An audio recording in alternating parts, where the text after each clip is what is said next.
Good afternoon, Southern Soul Tarot fam. So today we are going to be doing a reading on the Greek goddess Hecate.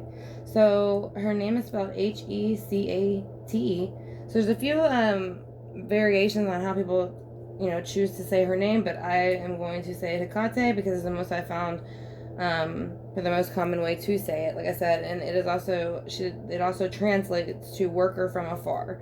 So basically, she is the goddess of magic, witchcraft, night, moon, necromancy, and ghosts.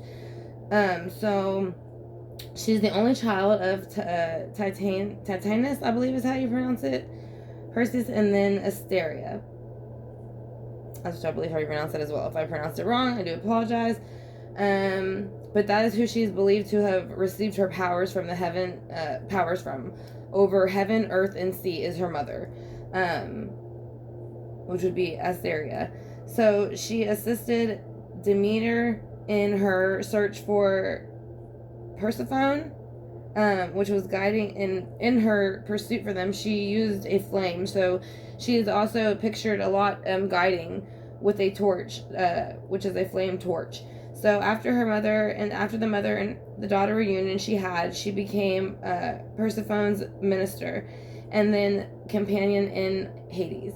So she has two animals that I know that are basically something that is related to her. There is a third, but I didn't get to the third one yet, like I said, so I can add it in the description. But basically, the metamorphosis myths that describe her animal origin is the polecat, which was supposedly it was another witch who had been turned into a cat because of her behavior by somebody else, so she took her under her wing kind of to basically take care of her.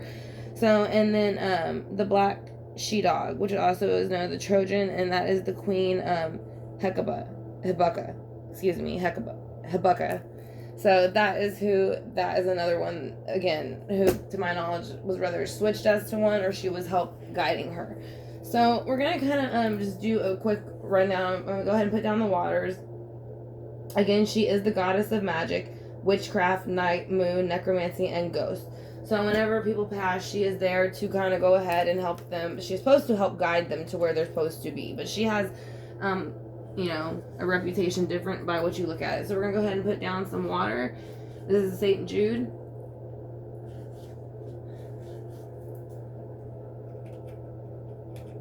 That's just for good luck, obviously. And then we're going to have any envy, we're going to put down envy water, so anybody that was envious of her or her gifts, that'll break that. And then we also do have any hex or breaking spells because she is, technically a goddess of witchcraft. So we're going to use that also. We're going to use a couple of sprays for protection. One is called Tornado Alley. So that is basically removes any hexes or curses which were done on her or this, so that we wouldn't be able to pick up a good reading. And then the second one we're going to use is Flying Monkeys. It is a protection spray from any negative energy that lingers around that won't go away. And at the very end, we're going to use Palo Santo. We're not going to use it now, but we will be using this at the end to knock out any negative energy that is left over. But we're also going to be using a spray called Hot Damn. So that's going to be for good luck for the reading itself. So that's the sprays we are going to use. And then over here, I have the sage and the Palo Santo and the other stuff in the Abalone shell by the singing bowl. So we'll use that as well. But we're going to go ahead and start off with the Golden Tarot. And the reason I chose that one is because of the time that she lived in. So again, her name was Hecate. So, and again, it also stands for worker from afar. She is the goddess of magic, witchcraft, night, moon, necromancy, and ghosts. So I'm going to call her in with her spirit guides. So I'm going to call Hecate in with her spirit guides to come in with mine to give us a clear picture on what her life was like, why she lived as the goddess known as Hecate. So if there's also anything else that she wants to tell us, a lot of times they'll tell you a bit about their childhood, or if they did some myths, they say that they didn't live a childhood, they just came out as full-grown adults. So we'll see. Again, I did not see how she would. It doesn't say that she was grown as a full-grown adult or anything. It just says that she took on the powers her mother gave her. So We're going to see what her childhood was like, how she felt as she reigned during that goddess, and then how she feels now about it in the afterlife. So we want to thank your spirit guides for coming in, and we want to bring in Archangel Michael, Archangel Gabriel, and Archangel Raphael, as long as with Source, to go ahead and give us some protection during this reading. We're going to ask for all this, again, ancestors and spirit guides to protect us all. So I want to thank y'all for joining me for this reading. So again, this is going to be for Hecate. She is the goddess of magic, witchcraft, night, moon, necromancy, and ghosts. So I'm going to ask her what her childhood was like leading up to, before, you know, did she have the powers right away, or if it was something that, you know, how did she feel as a child? I want to know how she felt as a child, knowing that whether she was going to possess these powers or she did.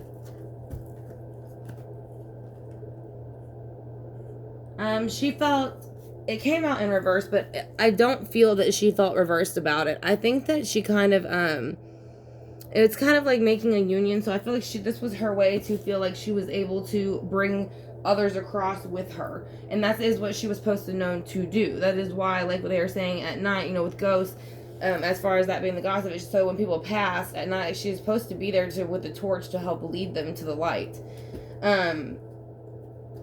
Now her name gets a bad rap because of what, you know, the way she does it, but, or looks when she's doing it, because, you know, on the thumbnail you'll see that's, you know, what she looks like on a lot of Panzer. But yeah, that's kind of what she was born to do. So again, the Hierophant is approving of what she's done. So it's not like she was doing anything wrong with what she had. She was trying to make people, I think she was trying to make people understand there was nothing wrong with these things. That's really how I feel. I feel like I'm trying to make people understand, and that's it, and they're not. So that's why I go at night, because nobody is out at night. See, and right now she's saying that she doesn't communicate very much within this earthly realm anymore, because I think when she came in, she did realize that people were very judgmental. No matter what you try to tell them, they were very closed-minded a lot of times, and they're going to believe what they want, and that is okay. But at the same time, when we have something come into our society that we're not used to, if you're not open to it and all it does is get pushback, then I think she's just saying she got a lot of pushback. So she has no interest in really reincarnating at any time soon, it seems like, if she were to even do it, because of the way.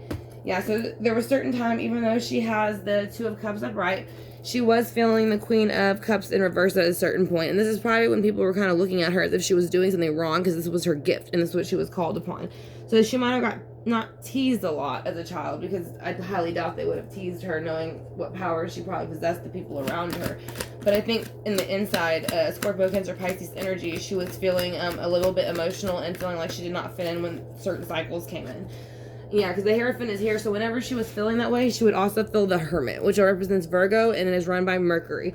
So she would kind of go into Hermit mode and shut down whenever people were not giving her, I don't want to say respect, but we're not giving her the respect that she deserves.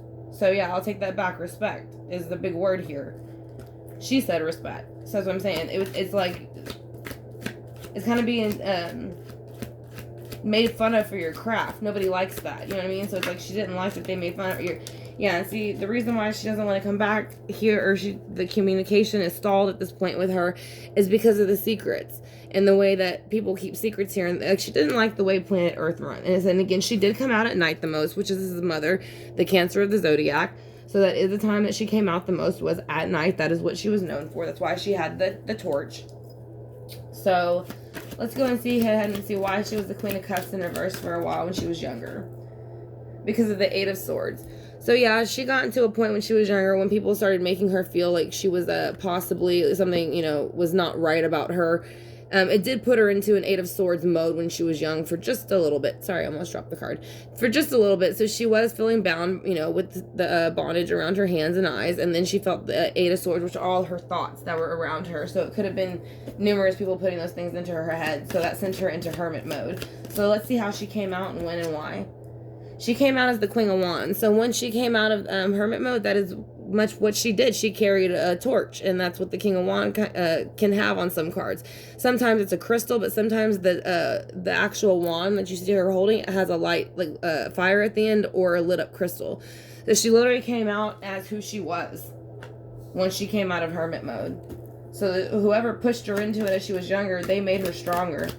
So that's what, and they say, be careful what you wish for, because it seemed like these people wanted to probably make her feel weaker, but they actually made her stronger.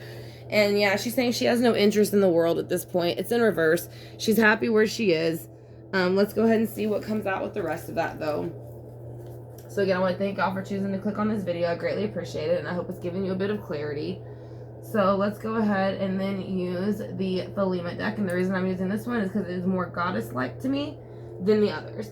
So we're going to go ahead and use that next to clarify.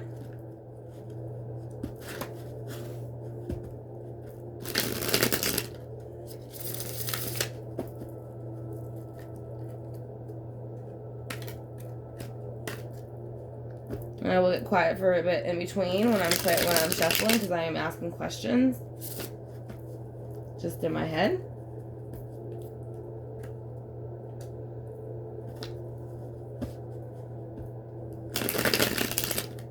Here's my spirit ancestors to come back in with your spirit guides and any other with source, and then any other archangels who might be able to help give some clarity on this reading, along with my spirit guides and anybody else that can help with this reading. So in her early life, she did feel the Two of Cups. I think it was her parents kind of giving off that energy, like, hey, we've gotten together and we've given you this gift. But when she got a little bit older, people teased her a bit about maybe the way she carried herself. She was a bit different. Yeah, so basically I think when they got together and they had her, it was like the Ace of Cups, because she possessed many different things. Again, like I said, I'll read them off just so that you can see what the Ace of Cups example is she was the goddess of magic, witchcraft, night, moon, necromancy, and ghosts. And when you see right here, moon, so she was the goddess of the moon, so she came out there. So basically they're just saying her cup was overfilling with abundance. So that's how they felt when they had her. But I don't think she felt that way right away. I said it wasn't until she went into hermit mode that I think she really started to appreciate who she was. So let's go ahead and see about the Hierophant. The Hierophant is the Knight of Swords. So basically the Hierophant is like protecting her in a way.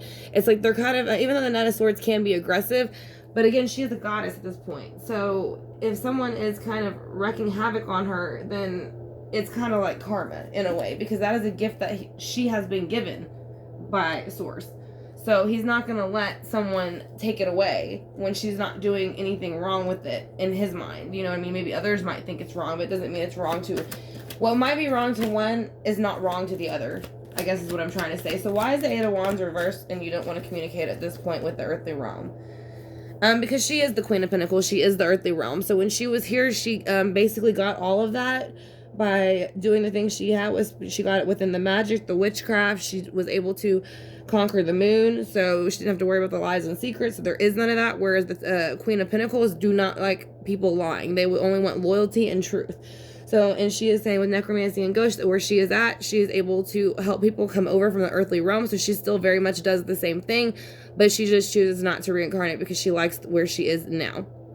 So she is no longer in the dark at night. Even though she was the goddess of night, she is now also the goddess of day and earth. So that's what I'm saying. So that's why she's staying where she is. So let's go ahead and see why at one point she felt the Queen of Cups in reverse. Because the High Priestess is here in reverse. So this is, to me, it's like, I feel like a lot of people looked at her like she played in the dark and the light, because she did do most of her, her movement during the night. And then she was, a goddess of magic and witchcraft. So people looked at her as dark and light. But I think she's trying to show them she's not dark like they thought. It was not darkness that she, even though she worked within the dark, it was to help people that were in the dark see the light. So that's the difference. Like I said, people got it confused. So why is the Hermit here? Can you tell me why the Hermit is here, please? Three of Wands. So yeah, she waited for something to come in. So when she went into Hermit, she had these three things that she was waiting for, these three actions, and she was waiting for them to come in. So then you have the Moon next, and that is going to be her, one of her gifts. So that's probably what came in. That was the first one, was she became the goddess of the moon, and that brought her with the Queen of Wands. And again, the witchcraft, she was known for the witchcraft, being the goddess of witchcraft and magic, which would be the Queen of Wands in the sense of she carries the torch.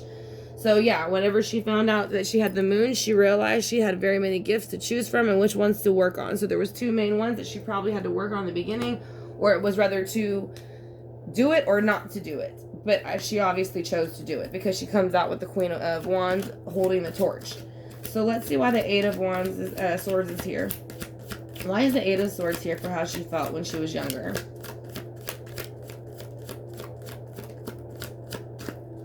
Alright, because death ends here. So this is when she stops feeling bad and starts feeling better. Because the Hierophant steps in and she moves forward into this hermit stage. She gets her gifts over here. And then she comes out, you know, even stronger than ever. So let's see how she feels as the...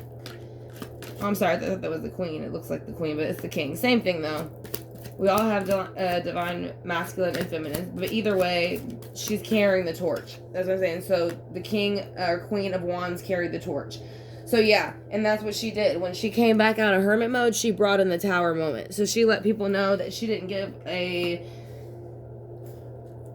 rat's butt who thought what about her powers. She used them as she needed them, and that's what she did. And she did very well with that. So with the world in reverse and in the future where she is now, she has the Page of Swords in reverse. So she is very defensive about where she is and who she helps. So no, she's not going to leave. She's not going to reincarnate. Absolutely not. So let's go ahead and get some oracles. Like I said, the goddess ones are quite detailed, so I might go ahead and read out of the book for that. So we're going to do the goddess one first. Let's see what we get. So again, I want to thank you for Hecate, for you coming in with your spirit guides to give us a little bit of clarity on what happened whenever you were here in the 3D realm. And then I also want to thank my spirit guides for coming in as well, and source. And then all the archangels and ancestors. Alright, so let's go ahead and get a goddess power oracle. And let's see what, this is also by Colette Baron Reed. So we'll see if we can get just one. Since we are just talking about one person. Alright, so let's see. Athena. And we have done Athena, so knowledge. So basically she is saying once she became knowledgeable of her situation, then she was able to kind of go ahead and get into her power. So it's an absolutely beautiful card. She was able, you know, it's got a lot of blue in it. It's got the number 5. So she did go through a lot of confrontation. It seemed like, because other people made it seem like she was confrontational, but she really wasn't. She was just doing her job. And then you have the owl here, which again, it's knowledge, wisdom. So, you know, she is known to have that, you know, so, and she was able to manifest very well. So now let's go ahead and then use Gaia. This is going to be Gaia Oracle cards.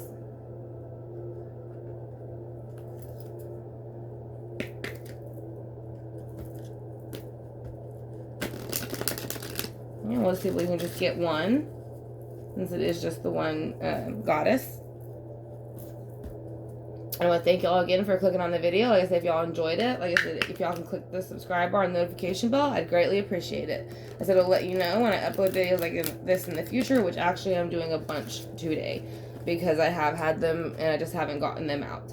So, but yeah, if you wanted to be notified in the future whenever I upload videos, so you can just hit that subscribe bar and notification bell. It will also let you know whenever I go live, and then you can get, we do donations, and then we also do free readings I pick at random. And then also my Patreon links in my About section, along with all the readings that I do offer, and in my email. So it'll let you kind of get access to everything there in the About section. So let's go ahead and pull one more Oracle card from Gaia. See what we get. We just kind of want to get one, if you don't mind, spirit guides, just one. Thank you for the one.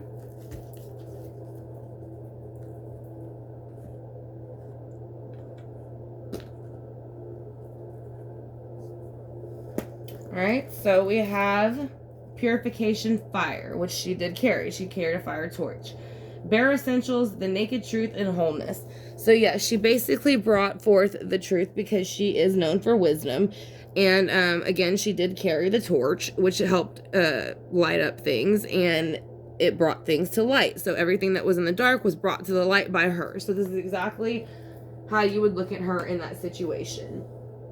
So we're going to go ahead and spray the Palo Santo water, and then we're going to do the singing bowl, just to knock out any negative energy. And again, I want to thank y'all for clicking on the video. It was an honor. I appreciate it. So let's go ahead and do the singing bowl. And we'll burn off a little bit of sage.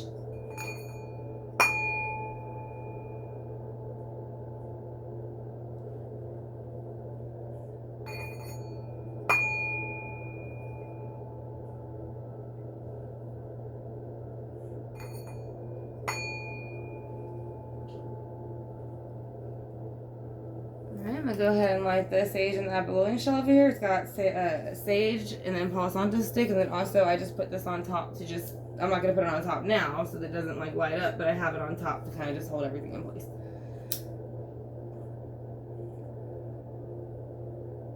Oh, and then also when we get to our 4,000 sub, we're gonna have a giveaway. So we'll be doing free readings, a couple of decks for tarot and oracle, and then some crystals and pendulums. So if y'all are interested also in being a part of that, if like I said, if y'all hit the subscribe bar, notification bell, it'll let you know when we have that live when that time comes.